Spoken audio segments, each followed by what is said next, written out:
नमस्कार दोस्तों। आज की इस वीडियो में ना सफलता की बात होगी, ना ही किसी लर्निंग के बारे में। आज बात होगी आपके बारे में। आपने बहुत भाग दौड़ कर ली, जीवन में अपने लेवल पे बहुत कुछ बना लिया। अब आज थोड़ा रुक जाइए और ज़रा मेरी बात सुन लें, क्योंकि चीज़ें बनाने के चक्कर में अच्छे सुखदायक जीवन के लिए, ज़िंदगी की रेस में आगे निकलने के लिए आपने मेहनत तो बहुत की। इतनी मेहनत की कि एक पल का सुकून भी नहीं लिया। दिन हफ्ते निकलते गए, लेकिन छोटी छोटी खुशियों को इग्नोर करते चले गए अपने भागदौड़ के चक्कर में। पता है, आपने अपने जीवन में जो भी कुछ कमाया है उसके बारे में सोचकर आप खुश हो जाते होंगे, लेकिन वो सारी चीज़ें किस चीज़ को दांव पर लगाकर कमाई हैं, कभी आपने इस बारे में सोचा है? ये वीडियो है उन सभी इंसानों के लिए जो ज़्यादा तरक्की के लिए, ज़्यादा पैसे के लिए, सफलता के लिए खुद के जीवन को ही भूल बैठे हैं। मैं ये नहीं कहती हूँ कि ये सब चीज़ें गलत हैं, लेकिन इन सभी चीज़ों के पीछे खुद को ही भूल जाना, खुद के सुकून को भूल जाना, खुद की खुशियों को भूल जाना, ये कौन सी समझदारी है? क्या आपको पता है, अपने जीवन को बेहतर बनाने के लिए आप जो स्ट्रेस लेते हैं, दिन रात बिना फिजिकल मेंटल आराम के काम करते हैं, अक्सर की बातों पर गुस्सा करना, काम ना बन पाने पर दुखी हो जाना, नेगेटिव थॉट्स, ये सभी चीज़ें कितना ज़्यादा असर डालती हैं आपके जीवन पर और आपके फिजिकल मेंटल हेल्थ पर। जी हाँ फ्रेंड्स, आपके शरीर की बीमारियों का सीधा संबंध आपके विचारों, आपकी भावनाओं से है। इस बात को डिटेल में समझेंगे लेखिका लुइस हे की किताब हील योर बॉडी से। ऑथर लुइस हे ने अपनी किताब में अपने पर्सनल एक्सपीरियंस और लोगों पर डीप स्टडी करने के बाद में ये किताब लिखी। लुइस की ज़िंदगी भी आसान नहीं थी। बचपन में उन्होंने बहुत तकलीफ़ें झेली। जीवन में आने वाले बुरे पलों की वजह से, दुख तकलीफ़ों की वजह से उन्हें कैंसर हो गया था। पहले ये सुन के लुइस भी काफ़ी परेशान हो गई थी, लेकिन उन्होंने अपने मन में खुद को ठीक करने की ठान ली थी। लुइस ने दवाइयों की जगह पे अपने मन की शक्ति का इस्तेमाल किया खुद को सही करने के लिए, और वो पूरी तरह से कैंसर मुक्त हो गई। वो पूरी तरह से स्वस्थ हो गई। लेखिका लुइस हे के पूरे जीवन परिचय पर बेस्ड वीडियो पहले ही हमारे चैनल पर अपलोड की जा चुकी है। आप उस वीडियो से लुइस ने अपने जीवन के संघर्षों का सामना कैसे किया, ये जान पाएंगे। आज हम इस वीडियो में बात करेंगे कैसे अलग अलग बीमारियों के पीछे मानसिक और भावनात्मक कारण होते हैं और उन्हें कैसे सही कर सकते हैं। जैसे सिर दर्द क्यों होता है, ज़्यादातर वक्त खुद पे ज़्यादा बोझ लेने से, दूसरों को खुश करने की कोशिश करने से, बहुत ज़्यादा सोचने की वजह से या फिर खुद को दोष देने की वजह से लोगों में सिर दर्द की शिकायत होती है। अक्सर पेट में मरोड़ का रहना इसका संभावित कारण है। डर का होना, जब आपको डर लग रहा होता है तब ये परेशानी होती है। गंजापन या बाल झड़ने की समस्या के पीछे संभावित कारण है डर, स्ट्रेस, टेंशन, जीवन में जो हो रहा है उसके ऊपर विश्वास ना करके या फिर जीवन के अनुसार ना चलना और सब कुछ नियंत्रित करने का प्रयास करना। वही नींद ना आना या फिर नींद की कमी के पीछे का रीज़न है डर, जीवन से भागना, लाइफ की सिचुएशन को खुद से सही ना कर पाना, अपने लिए खड़े होने में असमर्थ होना, बार बार का सर्दी जुकाम। ये डाउट्स मानसिक भ्रम की वजह से हो सकता है, वहीं एक साथ बहुत कुछ होने की वजह से और खुद की मेंटालिटी की वजह से भी।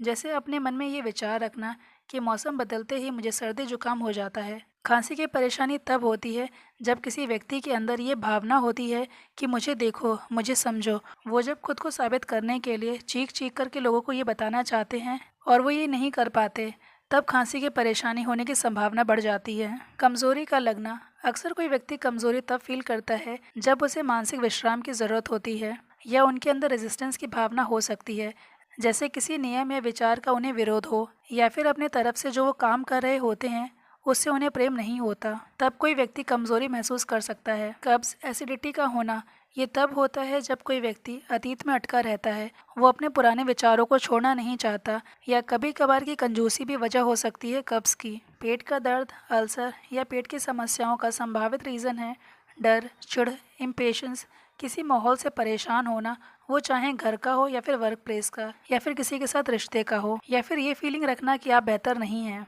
आपने ये खुद कभी न कभी महसूस किया होगा, जब आपके दिल में बहुत डर भरा होता है तब पेट के दर्द या गैस, अपच जैसी समस्या आ जाती है। साइनस की समस्या, किसी व्यक्ति से लंबे समय तक की चिढ़न का होना, स्पेशली किसी नज़दीक के व्यक्ति से चिढ़न का होना हो सकता है। गर्दन में अकड़ या गर्दन की समस्या तब होती है जब कोई इंसान किसी चीज़ पर हट या जिद करने लग जाता है। ऑथर लुइस हे ने अपनी स्टडी के टाइम पर यह पाया कि जिस व्यक्ति में लचीलापन नहीं होता, जो झुकना पसंद नहीं करते, उनमें गर्दन की समस्या होने के चांसेस होते हैं। डायबिटीज़ या मधुमेह, गहरा दुख, जीवन में पहले कुछ रह चुका है पर अब नहीं है, वो चीज़ फिर से हो उसकी चाह, जीवन में कोई मिठास का ना रह जाना। जब आप चीज़ों पे कंट्रोल करना चाहते हैं तब डायबिटीज़ का खतरा हो सकता है। सफ़ेद बाल, इसके पीछे रीज़न है स्ट्रेस, प्रेशर, बदहजमी, अपच का संभावित कारण है अत्यधिक भय, अत्यधिक चिंता। किडनी में पथरी का रीज़न है पूरी तरह से खत्म ना हुए गुस्से की गांठ, दबा हुआ गुस्सा। वही किडनी में किसी अन्य प्रकार की समस्या का संभावित रीज़न है आलोचना, मतलब बार बार की शिकायतें, निराशा, सक्सेस ना मिल पाने का स्ट्रेस, शर्म, विफलता के साथ में छोटे बच्चों की तरह से बिहेव करना। खुजली की समस्या किसी व्यक्ति को तब होने लगती है जब उसके अंदर प्रकृति के खिलाफ जाने की इच्छाएं आ जाती हैं, जब उसे जीवन में संतुष्टि नहीं मिल रही होती, वो असंतुष्ट होते हैं या किसी बात का पछतावा होता है, खुद में गिल्ट की भावना होती है, खुद को सजा देने की भावना होती है, अच्छा महसूस ना करना, बीते हुए पास्ट को लेकर खुद को अपराधी समझना, पास्ट से ना निकल पाना। वहीं जब कोई व्यक्ति जिद्दी स्वभाव का होने लगता है, उसके अंदर अहंकार की, खुद पर प्राउड की या फिर चीज़ों पे गर्व की भावना आने लग जाती है, या वो हार नहीं मानना चाहता, गलत तरह से जिद पकड़ लेते हैं और हालात के अकॉर्डिंग फ्लेक्सिबल ना होना या फिर उसे परिस्थितियों के आगे झुकने से इनकार हो, तो उसे घुटने की समस्या हो सकती है। मानसिक संकुचन या परिस्थितियों को हैंडल ना कर पाने की वजह से पीछे हटने की इच्छा, नेगेटिव थॉट्स रखना, जैसे मुझे अकेला छोड़ दो, इस तरह के विचार रीज़न है कपकपी के। मुंह के छाले या फिर ईस्ट एलर्जी, जब कोई व्यक्ति खुद को बिखरा हुआ महसूस करता है, उसके अंदर क्रोध, कुंठा की भावना होती है, खुद पर भरोसा नहीं करता या रिश्तों में बहुत ज़्यादा एक्सपेक्टेशन, अपेक्षाएं रखते हैं, तब उन्हें इस प्रकार की समस्या होने की संभावना बढ़ जाती है। नासूर, शिकायत करने की आदत, दोष लगाना, कटु शब्द बोलना या मन में कटु शब्द रखना, ये रीज़न है नासूर का। वहीं कैंसर लंबे समय से रखी गई नाराज़गी का रीज़न है। कोई गहरा राज या फिर कोई गहरा दुख जो व्यक्ति को अंदर ही अंदर ख़त्म कर रहा हो, या फिर कोई किसी व्यक्ति से घृणा करता हो, नफरत में रहता हो, तो कैंसर होने की संभावना काफ़ी बढ़ जाती है। अक्सर के फोड़े फुंसियों के होने का संभावित कारण है गुस्सा, खुद के अंदर उबाल, शरीर से दुर्गंध का आना, और मुहासे के पीछे का कारण है अपने आप को नापसंद करना, डर, खुद को स्वीकार ना करना, खुद की आलोचना करना।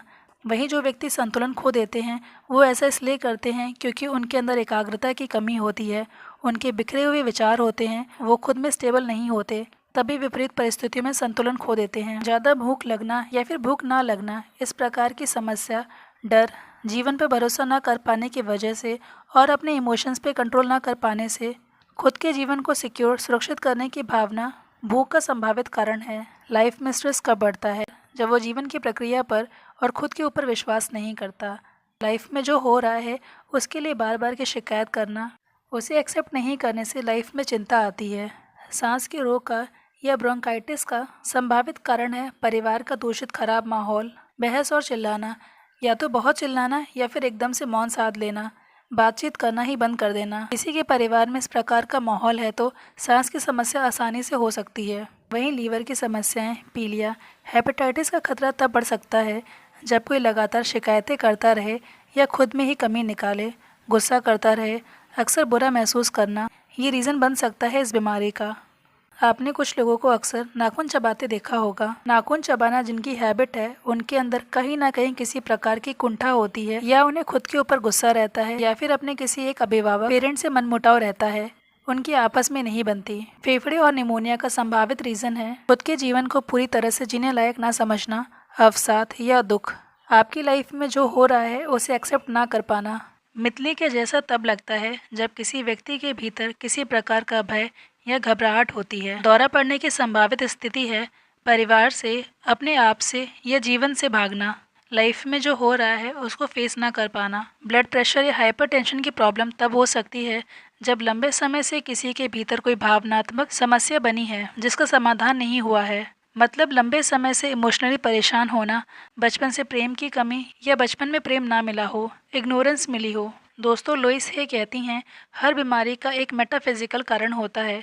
आपको अपनी बीमारियों को केवल दवाइयों से ही नहीं, बल्कि उसके लिए अपने मन को भी ठीक करना ज़रूरी है। अपनी सोच, अपने विचारों को भी सही करना होगा, क्योंकि बार बार के नेगेटिव विचार आपके शरीर में जहर का काम करते हैं। लेकिन अगर आप उन्हें बदलकर सकारात्मक विचार रखेंगे तो आपका शरीर खुद ब खुद ठीक होने लगेगा। सेल्फ लव, अपने से प्यार करें। बहुत से लोग खुद को दोषी मानते हैं, खुद में कमी निकालते हैं, पास्ट की गलतियों की खुद को सजा देते हैं।